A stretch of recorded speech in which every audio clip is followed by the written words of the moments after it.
नमस्कार, बहुत बहुत स्वागत है आपका प्रभु न्यूज में। नगर पालिका चुनाव करीब ही है और आज हम मिलेंगे पुष्पपुरी जी से, जो एक वरिष्ठ नेता हैं भारतीय जनता पार्टी के और कहीं न कहीं संभावित दृष्टि से टिकट के दावेदार भी कहलाए जा रहे हैं। बात करेंगे पुष्पपुरी जी से। पुरी साहब नमस्कार। नमस्कार। पुरी साहब, जैसे अभी चुनाव करीब ही है और कहीं न कहीं जनवरी में चुनाव होने की संभावना भी देखी जा रही है, तो किन मुद्दों को लेकर आप पब्लिक के बीच में जाएंगे?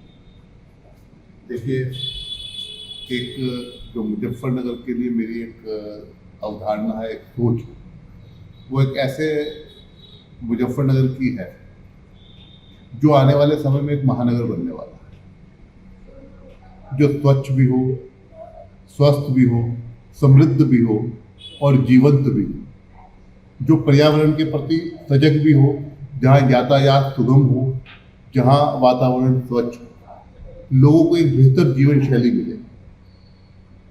कितना बड़ा नाम है मुजफ्फरनगर का, अपनी समृद्धि में, अपने उद्योग में, अपनी कृषि में, शायद हम वैसा वातावरण इस शहर को नहीं दे पाते।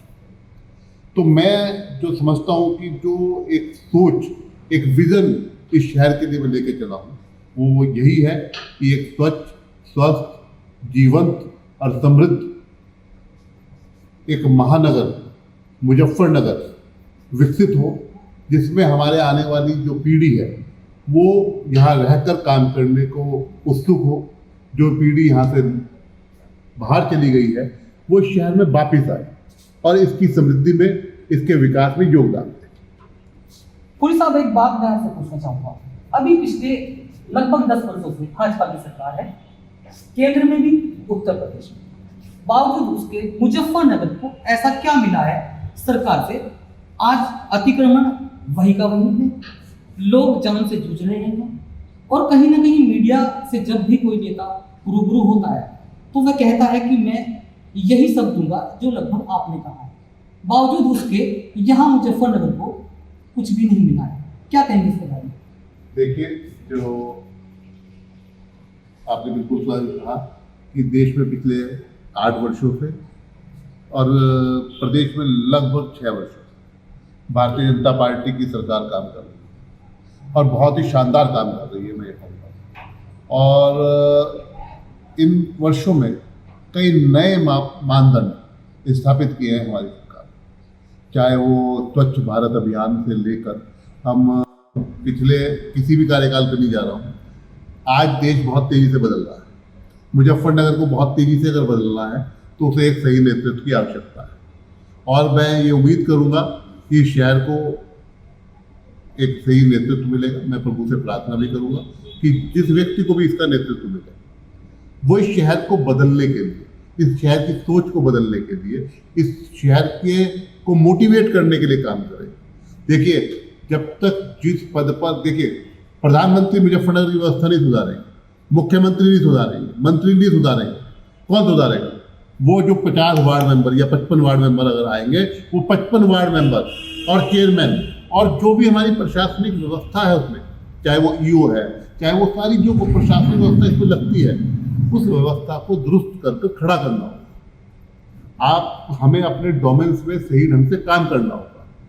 हम एक फेडरल सिस्टम में काम करते हैं जिसके अंदर अलग अलग सरकारों का अलग अलग दायित्व है और वो इसीलिए बनाई गई है कि वो अलग अलग स्तर पे अलग अलग तरीके से काम करेंगी, अलग अलग डिलीवरी करेंगी। और जो सबसे महत्वपूर्ण डिलीवरी पॉइंट होता है फेडरल सिस्टम का, वो उसकी सबसे छोटी इकाई होती है, चाहे वो ग्राम पंचायत हो, नगर पंचायत हो, नगर पालिका हो या महानगर पालिका। क्या लगता है आपको, अभी तक नगर पालिका की, अब नगर निगम बन गया है, शहर का दायरा बढ़ता जा रहा है, तो यदि छोटे क्षेत्र में अभी तक विकास नहीं हो पाया तो बड़े क्षेत्र में क्या विकास होने की कितनी % संभावना है आपको? देखिए, अभी निगम तो बना नहीं है, परंतु सीमा विस्तार हो गया और लगभग 1.5 लाख जनसंख्या इसके अंदर ऐड हो गई। ये एक बड़ा चैलेंज होगा आने वाले समय में, क्योंकि जिन ग्रामीण क्षेत्रों को इसमें जोड़ा गया, उन्हें वास्तव में एक शहर का अनुभव कैसे मिले, ये आने वाले समय में नगर पालिका के प्रशासक के लिए एक बड़ी चैलेंज के रूप में उभरेगा। और यहाँ पर फिर वही मैं कहूँगा कि आज एक विजनरी लीडरशिप की जरूरत होगी, जो उन क्षेत्रों को इंटीग्रेट कर सके, उन्हें इस प्रकार समाहित करें शहर के अंदर कि वो शहर का हिस्सा महसूस करें और वो सभी सुविधाएं जो एक अर्बन सिटी को होती हैं वो वहाँ तक पहुँचे। आज तेजी से शहरीकरण हो रहा है। आज हिंदुस्तान की लगभग 35% पॉपुलेशन शहरों में रह रही है, 60% जीडीपी शहरों से जनरेट हो रहा है। पिछले 10 सालों में जो हमारे सेंसस सिटीज हैं उनकी संख्या दुगनी हो गई है।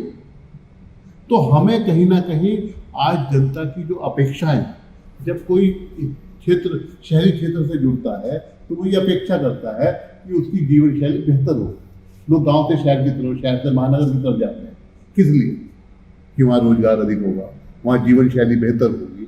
और जब कोई क्षेत्र हमारे शहर में जुड़ेगा तो उसकी भी ये अपेक्षाएं होंगी। उन अपेक्षाओं पर खरा उतरने के लिए एक बहुत मजबूत, बहुत विजनरी और एक सक्षम नेता आज इस शहर को जरूरत है। फुल साहब, आप ग्रेजुएट एमएलसी का चुनाव कर सकते हैं, लेकिन कहीं ना कहीं वो जो चुनाव था आपने निर्दलीय होकर के लड़ा। भाजपा में वो उस वक्त ऐसा क्या कारण है कि आपको निर्दलीय क्यों जाना था? देखिए, मैं उस चुनाव की लंबे समय से तैयारी करता हूँ और मुझे लगता था कि पार्टी मेरे को चुनाव लड़ने का मौका देगी, परंतु किन्हीं परिस्थितियों में वो ऐसा नहीं हो पाया। और मेरे जिन लोगों के मैं संपर्क में रहा लंबे समय तक, उन्होंने कहा कि क्योंकि ये चुनाव एक हमेशा से एक स्वतंत्र प्लेटफॉर्म पे लड़ा जाता रहा है और पार्टी भी बहुत गंभीरता से इस चुनाव को नहीं लड़ती, तो हम उसे थोड़ा आगे तक ले गए।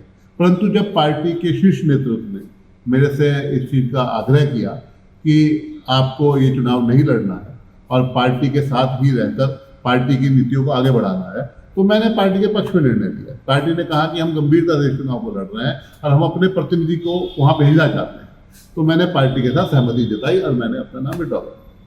लेकिन कहीं ना कहीं जो सूत्रों की खबर है, हमारे विश्वसनीय सूत्रों की खबर है, आप कहीं ना कहीं चुनाव जीत रहे हो, उसके बावजूद भी आपने ऐसा क्या पार्टी ने ऑफर दे दिया आपको कि कहीं ऐसा तो नहीं कि आपको अभी संभावित चुनाव का ऑफर मिला हो कि टिकट आपका तब हो जाएगा? ऐसा तो कुछ नहीं है। देखिए अमित जी, मैं बहुत साफ राजनीति करने वाला व्यक्ति हूँ।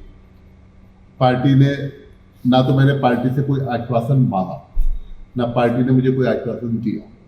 पहली बात, मैंने मांगा ही। मैंने पार्टी की जो चिंता थी, पार्टी का जो मेरे से आग्रह था, वो विशुद्ध आग्रह था। उन्होंने कहा कि हमारा आग्रह है आपसे, तो मैंने उस आग्रह को अपनी पार्टी के हित में स्वीकार किया। मेरे साथ कोई इस तरह का ना तो अनुबंध हुआ, ना मैं इस तरह के बार्गेनिंग में, इस तरह की डील्स में बिलीव करता राजनीति में। मैं बहुत साफ सुथरी जनता के लिए, एक सही नीतियों के लिए, अपने माननीय प्रधानमंत्री और माननीय मुख्यमंत्री जी के सक्षम नेतृत्व की वजह से मैं ये राजनीति कर रहा हूँ। मेरा राजनीति का एकमात्र उद्देश्य है कि मैं समाज को कुछ कंस्ट्रक्टिव दे सकूँ। जो मेरा राष्ट्रीय अंतर्राष्ट्रीय अनुभव है, जो मैंने इन 20-30 वर्षों में के सिलसिले में, सामाजिक गतिविधियों के सिलसिले में, मैं उसका लाभ उठा सकूँ, उसका लाभ समाज को दे सकूँ, इस शहर को दे सकूँ। मैंने MIT USA जैसे संस्थान के साथ वेस्ट मैनेजमेंट के ऊपर काम किया। मुझे लगता है कि हमारा वो एक्सपीरियंस रेलेवेंट हो सकता है। कल हम बड़े जो ऐसे संस्थान हैं या ऐसे संसाधन हैं दुनिया के, जो चाहे नॉलेज रिसोर्स हो, चाहे मटेरियल रिसोर्स हो, मैं अपने शहर के लिए अरेंज करने की क्षमता रखता हूँ। पुरी साहब, आप भाजपा के वरिष्ठ पदाधिकारी हैं, काफी सीधे हुए हैं, बेबाक जवाब देते हैं, धड़ल्ले से जवाब देते हैं। आपके पास क्या कोई ऐसा मॉडल है इस शहर के लिए जिससे आप बता सके कि मैं ये चीज लेके आऊंगा और पब्लिक आपको इस बात पे सपोर्ट करे? कोई ऐसा मॉडल कुछ आपने सोचा हो शहर के लिए, कोई योजना बनाई है?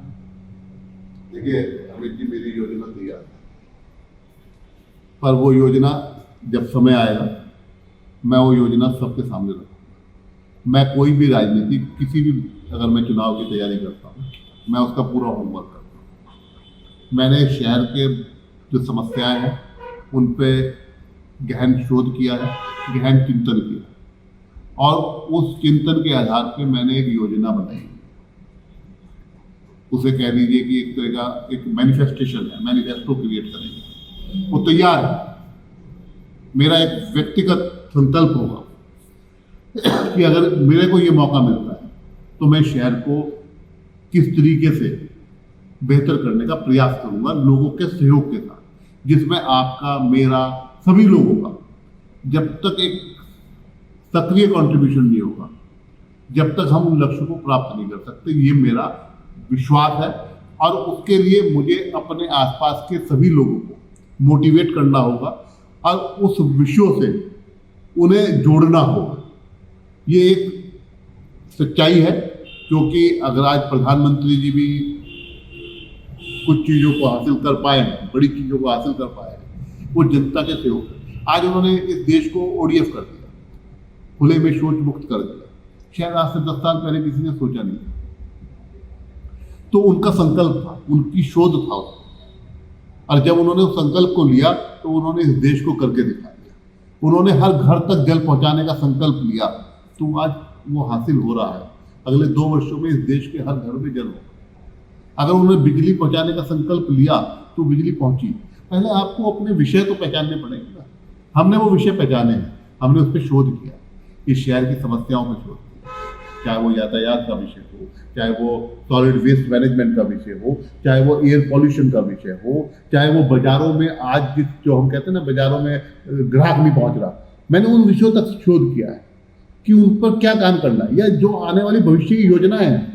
आप शायद जानते हो कि अभी ONDC की बात हो रही है, ऑनलाइन डिजिटल कॉमर्स की बात हो रही है। ऑनलाइन डिजिटल कॉमर्स एक भारत सरकार का बड़ा इनिशिएटिव है, जिसे अगर चाहे मैं किसी पद पे रहूं ना रहूं, मेरा प्रयास रहेगा कि शहर के हर छोटे व्यापारी को हम उस प्लेटफॉर्म से जोड़ें, जिससे कि हम इस शहर की जो व्यापारिक व्यवस्था है उसे भी जीवंत बनाएंगे।